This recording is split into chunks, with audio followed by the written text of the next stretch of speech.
Des brutes l'ont tirée de sa chaise et ont hurlé, elle l'a plaquée sur une table. Délia Lévesque collait son dos contre les casiers métalliques froids du lycée Romain Rolland, observant les élèves défiler devant elle comme si elle était invisible. Du haut de son mètre 50 à peine, avec ses lunettes à monture métallique et ses cheveux auburn tombant comme un rideau, elle avait perfectionné l'art de se fondre dans le décor. 3 semaines après le début de sa première au lycée de cette banlieue de Lyon, elle avait réussi à éviter la plupart des interactions sociales. Le déménagement depuis la base militaire de Satori avait été soudain, lorsque son père, le sergent-chef Michel Lévesque, avait reçu de nouvelles affectations. Le lycée Romain Rolland s'étendait sur 4 hectares, avec des bâtiments en briques rouges et des couloirs bordés de trophées célébrant des décennies de succès. Délia avait trouvé refuge dans des coins tranquilles comme l'alcôve de la bibliothèque au 3e étage et la salle d'art vide pendant le déjeuner. Son sanctuaire était la table d'angle de la bibliothèque, où la lumière du soleil filtrait à travers de hautes fenêtres. Là, entourée de volumes poussiéreux, elle pouvait disparaître dans les histoires tandis que le monde réel continuait sans elle. Madame Durand, la bibliothécaire âgée, avait manifesté un intérêt maternel, lui recommandant souvent des livres avec une sincère préoccupation. La cantine représentait son plus grand défi.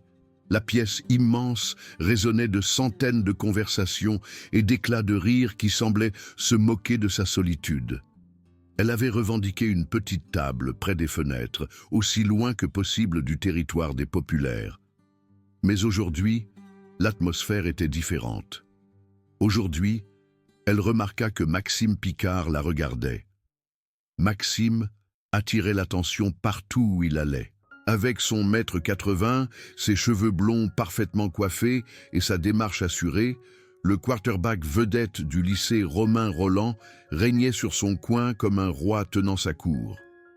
Sa veste de sportif captait les lumières fluorescentes tandis qu'il faisait des gestes à ses suiveurs. À ses côtés se trouvait Théo Martin, dont le sourire cruel semblait gravé en permanence sur son visage anguleux, et Chloé Dubois, qui possédait une beauté associée à une langue acérée et à des ambitions encore plus vives.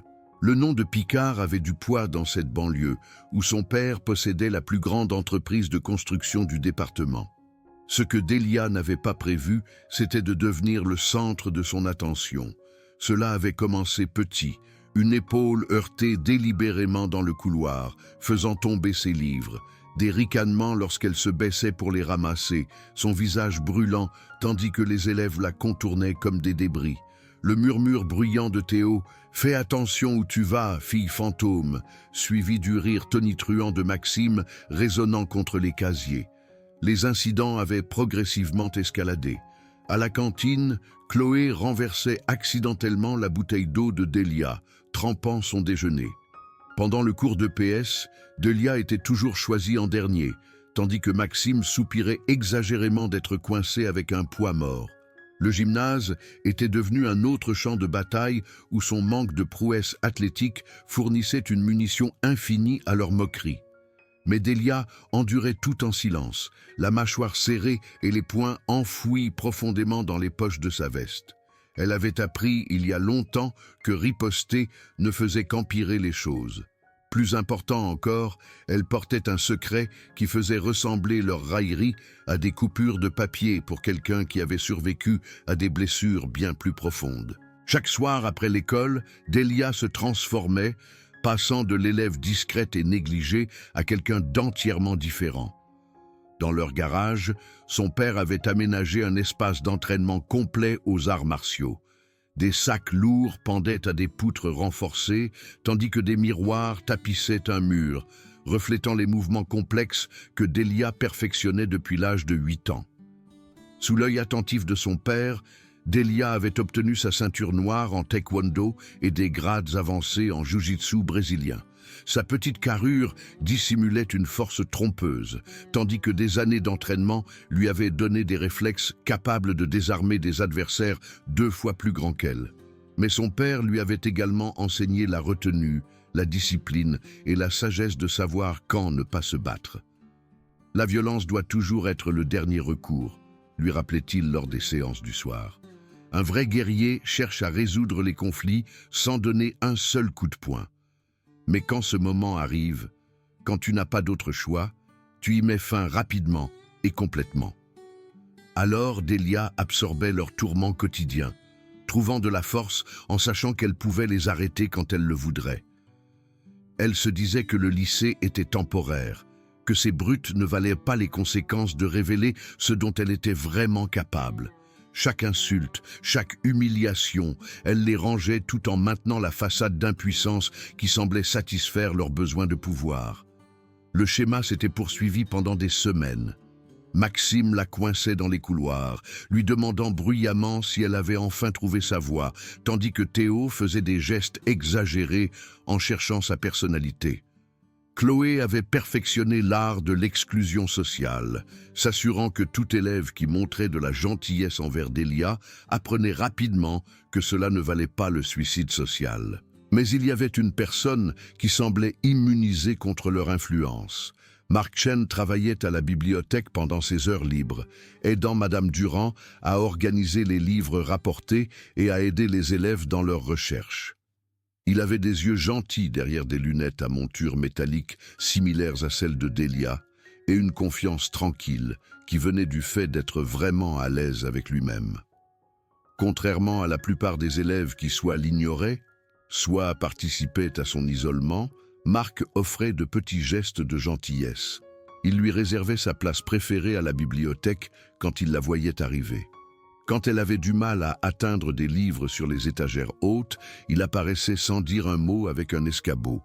Leur conversation avait commencé par de simples échanges sur les devoirs et avait progressivement évolué vers des discussions sur les livres, les films et les rêves au-delà du lycée. Marc parlait de ses projets d'étudier l'ingénierie informatique, tandis que Delia partageait sa passion pour l'écriture créative, chose qu'elle n'avait jamais dite à personne d'autre au lycée Romain Rolland. Leur amitié avait éclos dans des espaces tranquilles, entre les cours, dans les coins paisibles de la bibliothèque, et lors de brèves rencontres dans les couloirs où Marc offrait des sourires sincères qui faisaient légèrement disparaître les tourments de la journée.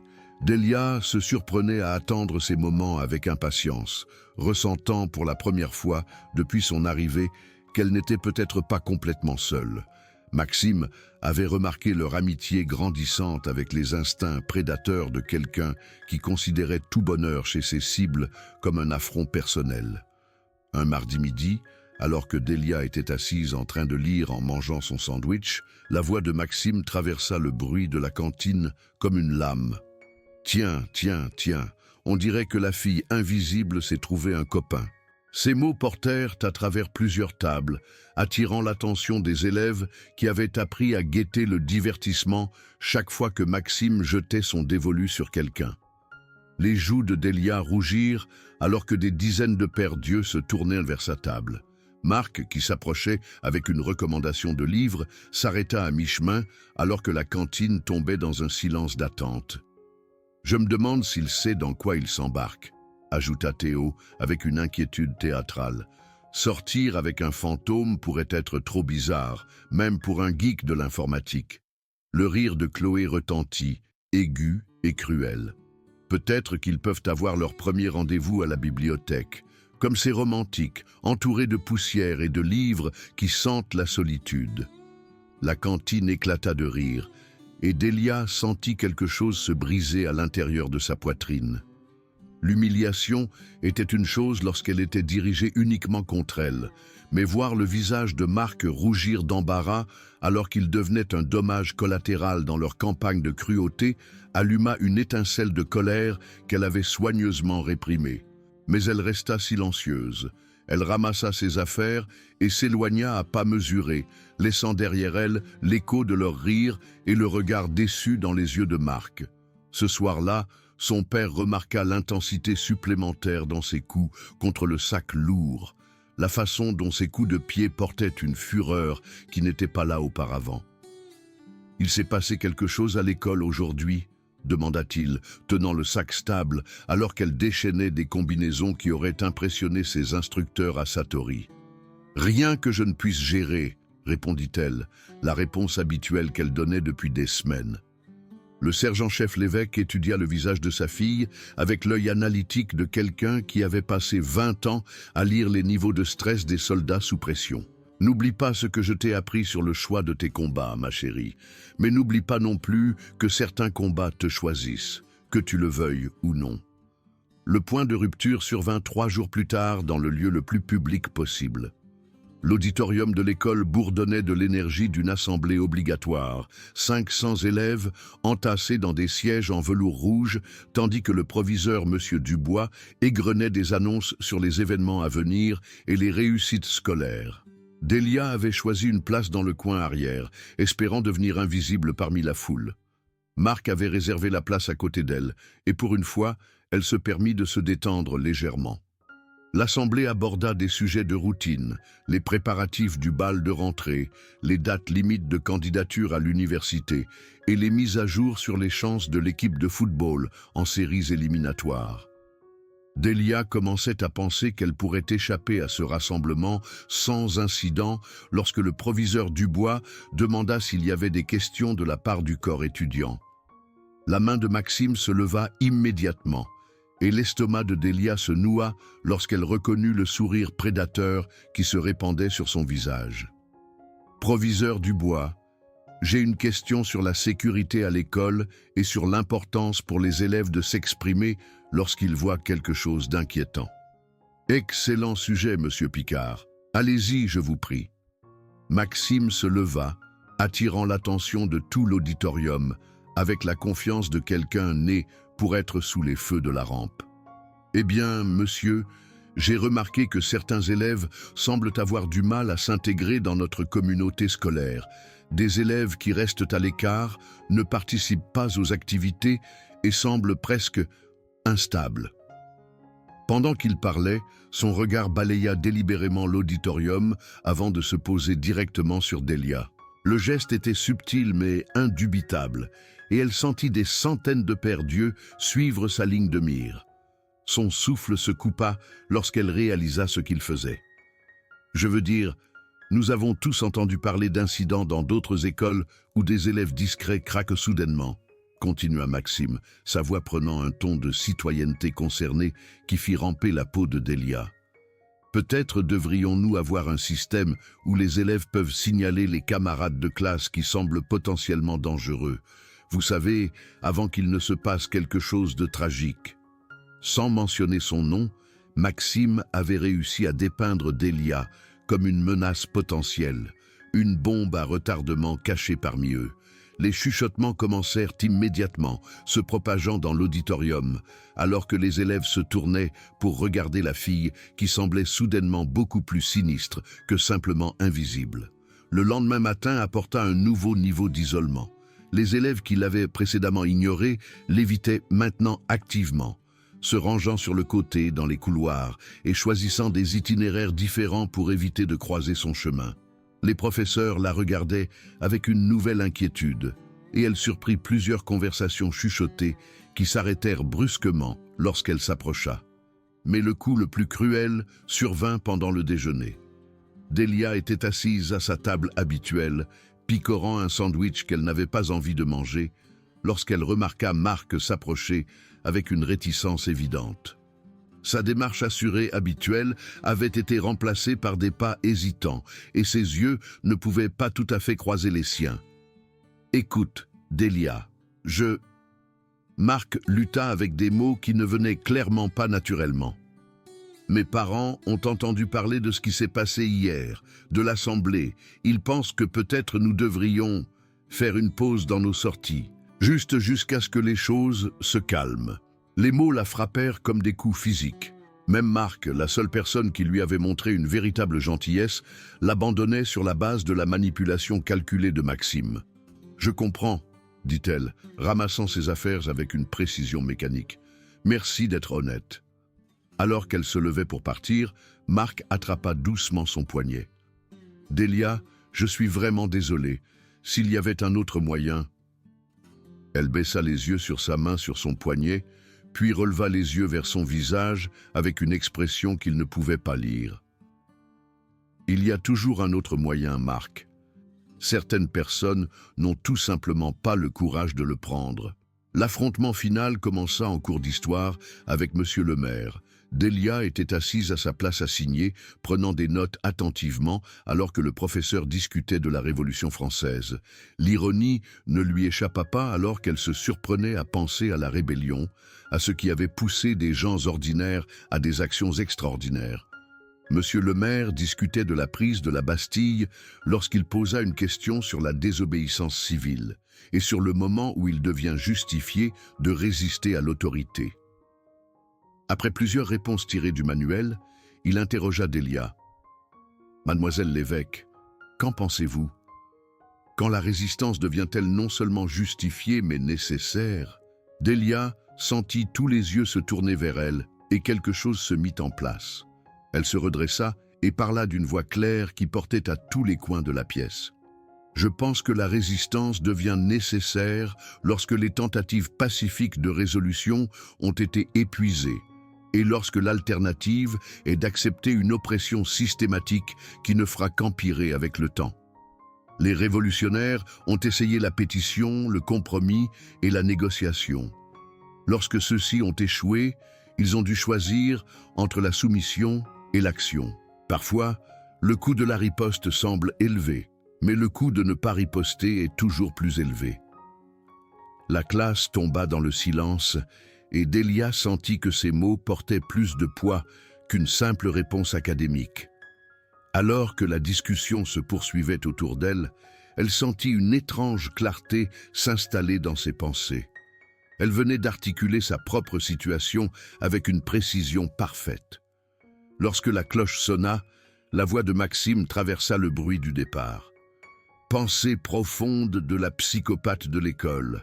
Peut-être devrions-nous nous inquiéter quand elle commence à parler de révolution et de riposte.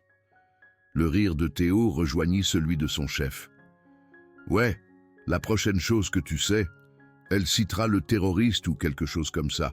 N'est-ce pas ce que font les bizarres discrets avant de craquer?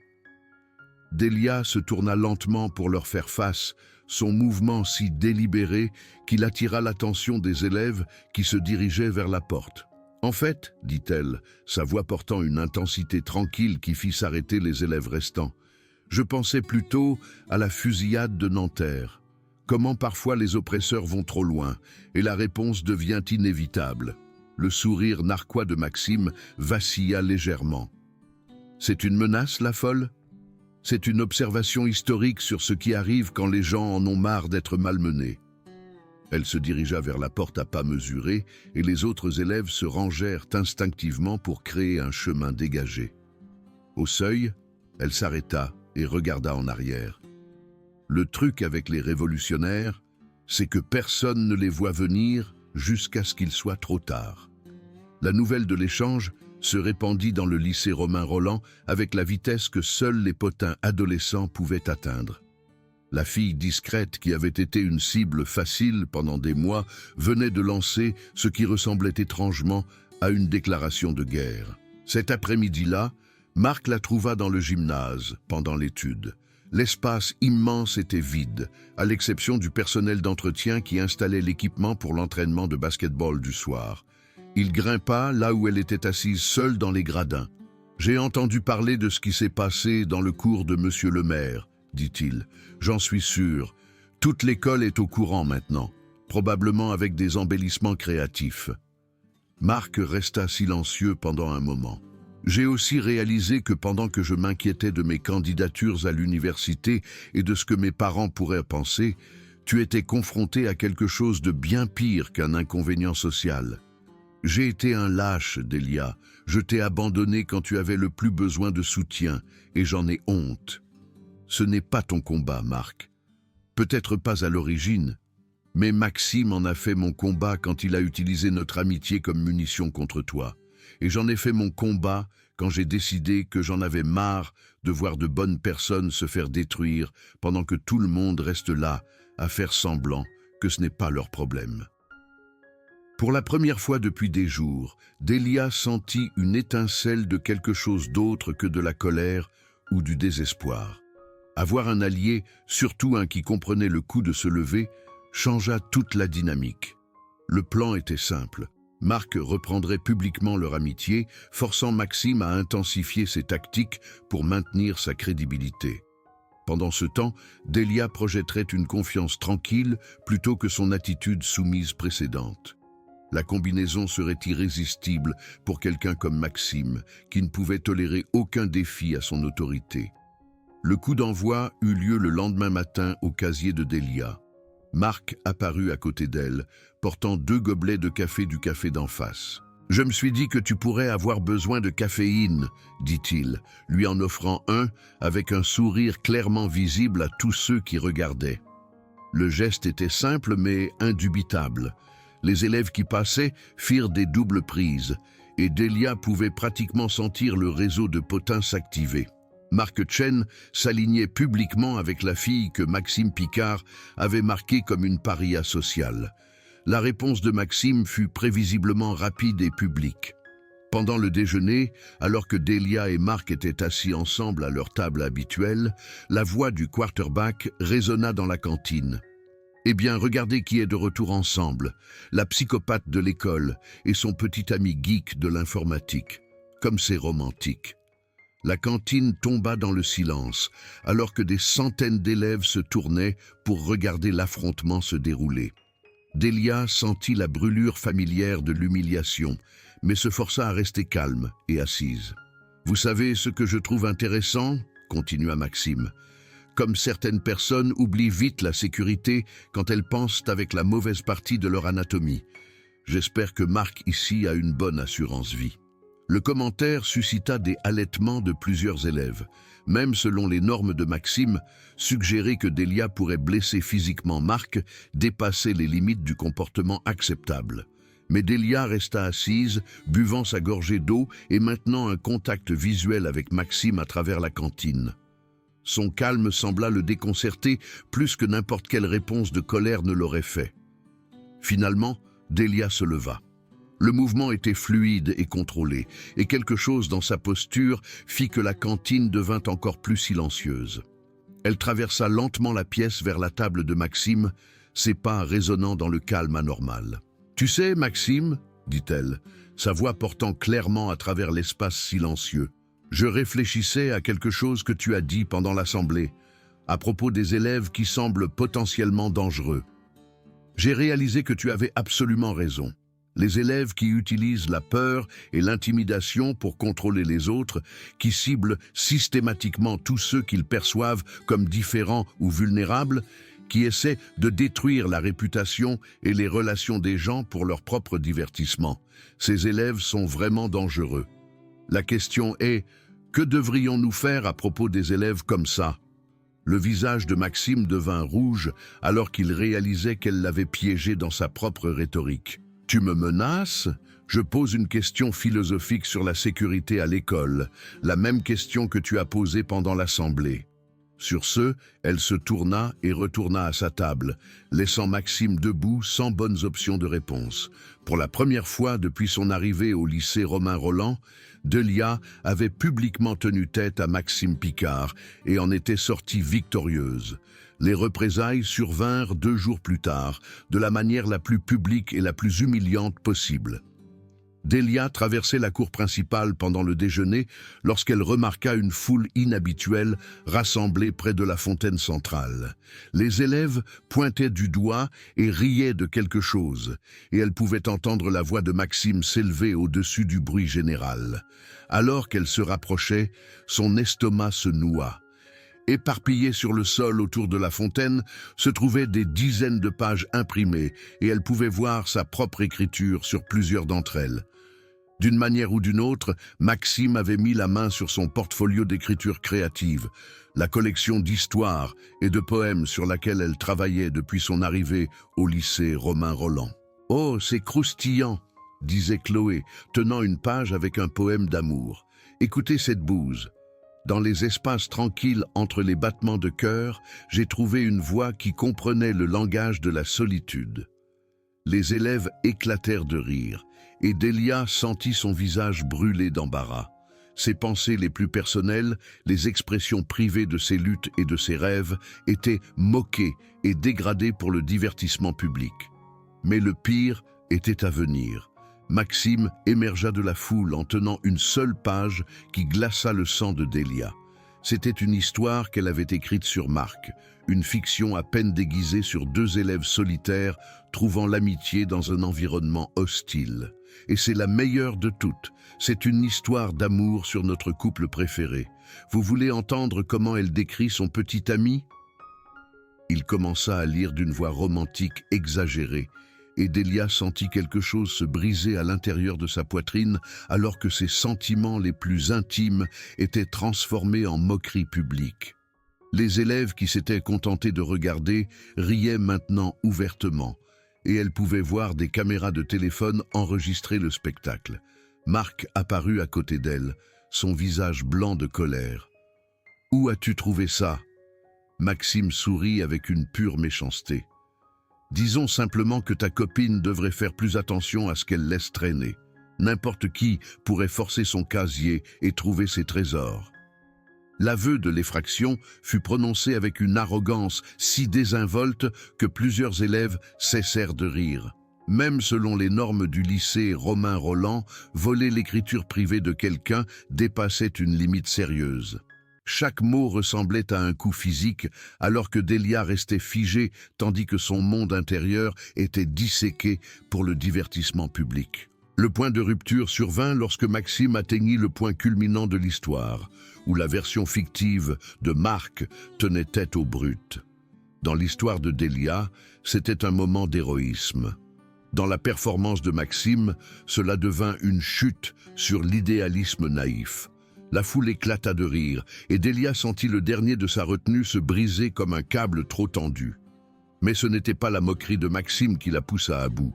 C'était la vue du visage de Marc, pâle d'humiliation, alors que sa gentillesse privée était transformée en ridicule public. Elle aurait pu endurer n'importe quelle quantité d'attaques personnelles, mais voir quelqu'un à qui elle tenait souffrir à cause de son association avec elle alluma quelque chose de féroce et de protecteur. Marc s'avança, ses mains serrées en poing malgré son désavantage physique évident. « Donne-moi ces pages, Maxime. Ça suffit. » Maxime rit et leva les papiers plus haut, bien hors de portée de Marc. « Viens les prendre, l'informaticien. Regarde la vérité en face, le geek. Toi et ta copine, la folle, êtes pathétique, et tout le monde ici le sait. » Ce fut le moment. Dans l'espace entre un battement de cœur et le suivant, Delia prit la décision qui allait tout changer. Elle avait essayé la patience, essayé l'évitement, essayé les manœuvres stratégiques. Rien n'avait fonctionné. Maxime Picard ne comprenait qu'une seule langue, et elle était enfin prête à la parler couramment. « Maxime » dit-elle, sa voix traversant le rire de la foule avec une clarté surprenante. Il se tourna vers elle avec un sourire triomphant, s'attendant clairement à une autre occasion d'humiliation publique. « Oui, la folle ? Prête à supplier pour récupérer tes précieuses histoires ?» Delia se dirigea vers lui à pas qui semblaient devenir plus confiants à chaque pas.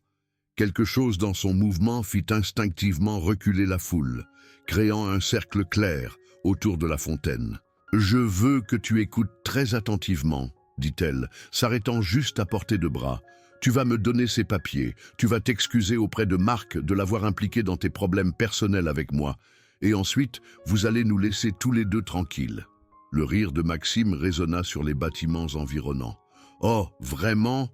Et qu'est-ce qui se passe si je ne le fais pas ? Je vais t'enseigner quelque chose que mon père m'a appris sur la différence entre la guerre et le combat. » « Ton père ?»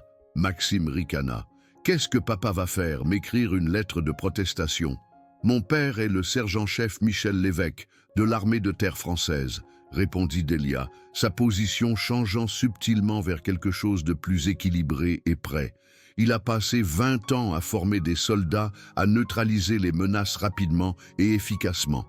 Et il a passé les 8 dernières années à m'entraîner. » Pour la première fois, l'expression confiante de Maxime vacilla d'incertitude. Quelque chose dans la posture de Delia suggérait des capacités qu'il n'avait pas envisagées. « Tu crois que j'ai peur d'une gamine de militaire qui essaie de faire la dure ?» dit-il, mais sa voix manquait de sa conviction précédente. « Je pense que tu es sur le point d'apprendre pourquoi les gens discrets ne devraient pas être sous-estimés, » répondit Delia.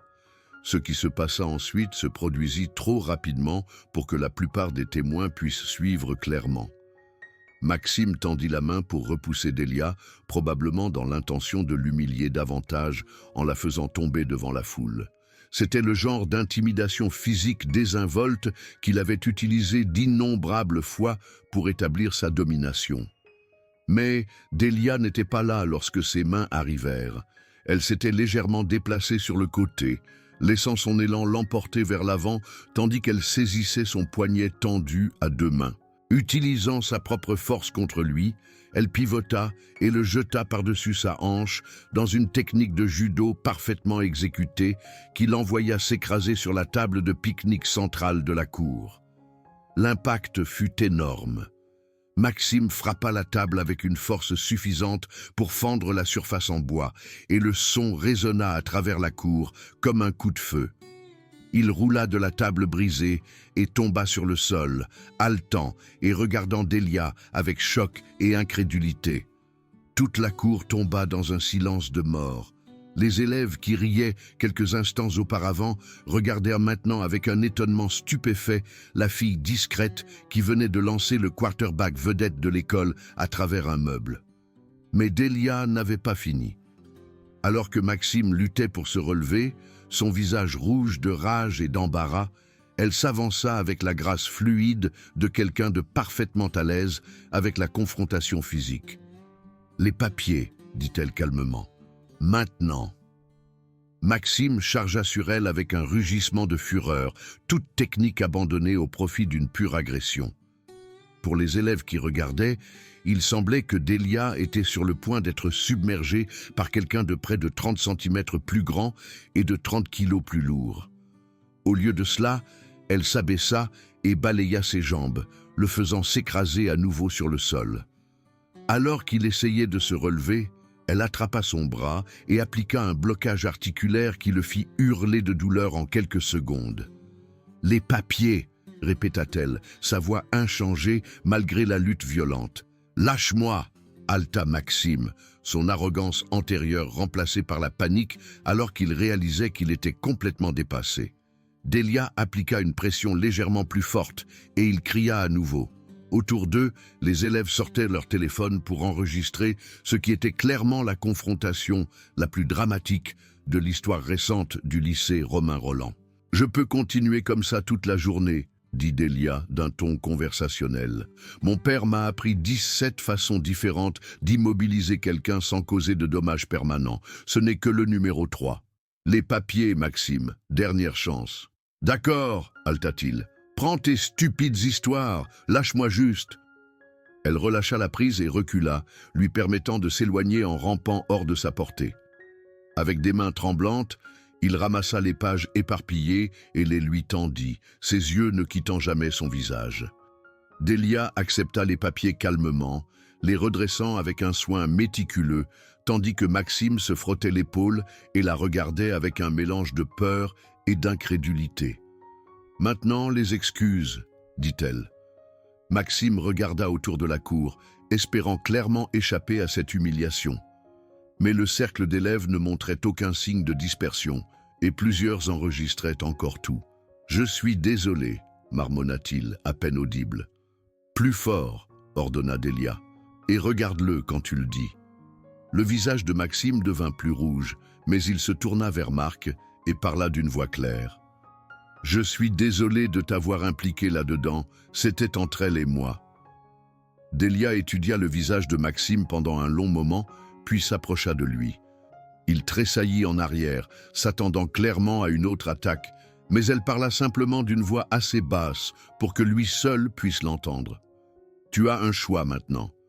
Tu peux accepter que c'est fini et continuer ta vie, ou tu peux essayer de faire escalader la situation. Mais comprends quelque chose. Je ne suis pas la victime impuissante que tu pensais que j'étais. Pousse-moi à nouveau, et ce qui s'est passé ici semblera doux comparé à ce qui va suivre. » Elle recula et éleva la voix pour que toute la foule puisse l'entendre. « C'est fini. Maxime et moi avons réglé nos différends, et j'espère que nous pourrons tous aller de l'avant comme des gens matures. » Sur ce, Elle prit le bras de Marc et s'éloigna de la cour, laissant derrière elle une foule d'élèves stupéfaits et un ancien tyran complètement humilié. L'histoire se répandit dans le lycée Romain Rolland comme une traînée